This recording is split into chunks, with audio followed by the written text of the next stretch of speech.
रामायण की एक ऐसी लड़ाई की कहानी जो सिर्फ शस्त्रों से नहीं बल्कि दो बिल्कुल अलग विचारधाराओं के बीच लड़ी गई थी। तो चलिए आज अहंकार और भक्ति के इस महासंग्राम की कहानी में उतरते हैं। तो ये कोई मामूली जंग नहीं थी। ये दो ताकतों का सीधा टकराव था। एक तरफ था एक राजकुमार का बेहिसाब अहंकार और दूसरी तरफ थी एक दूत की अटूट सच्ची भक्ति। तो चलिए मिलवाते हैं इन दो योद्धाओं से। एक तरफ है पवनपुत्र हनुमान, जिनका मकसद सिर्फ एक था, प्रभु के काम को पूरा करना और धर्म की स्थापना। वहीं दूसरी तरफ है रावण का बेटा अक्षय कुमार, जिसे सिर्फ अपने अहंकार और अपनी शान की फिक्र थी। जरा सोचिए, रावण का बेटा अक्षय कुमार, और उसे खबर मिलती है कि एक मामूली सा वानर उसकी अभेद्य लंका में घुस आया है। बस उसके अहंकार को बहुत गहरी चोट लगी। अक्षय के लिए ये सिर्फ एक घुसपैठ नहीं थी, ये तो उसके वजूद पर, उसकी ताकत पर सीधा हमला था। उसे लगता था कि उसे कोई हरा ही नहीं सकता, और इसी घमंड में उसने अपनी पूरी की पूरी सेना जमा की और निकल पड़ा हनुमान जी से लड़ने।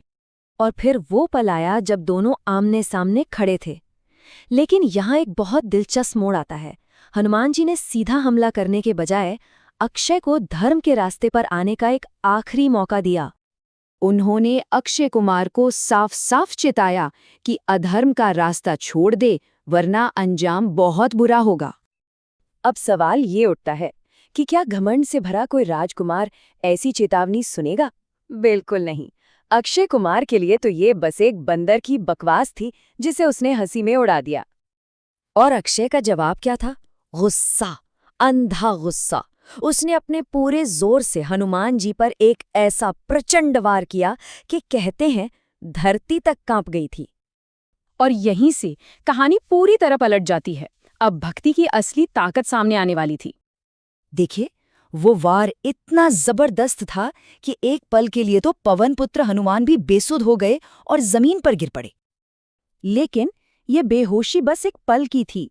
जैसे ही हनुमान जी ने अपने प्रभु का नाम लिया, जय श्री राम के उद्घोष के साथ वो फिर से खड़े हो गए, और इस बार उनकी आंखों में भक्ति के साथ साथ अधर्म के लिए क्रोध की ज्वाला भी थी।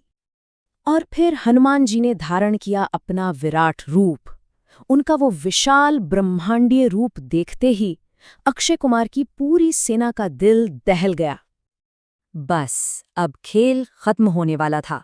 शक्ति का संतुलन अब पूरी तरह से भक्ति की तरफ झुक चुका था।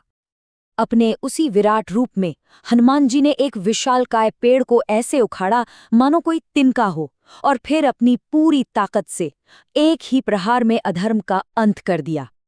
अक्षय कुमार की सारी मायावी शक्तियां, उसका सारा घमंड, सब कुछ एक ही पल में चकनाचूर हो गया, और वो युद्ध के मैदान में ढेर हो गया।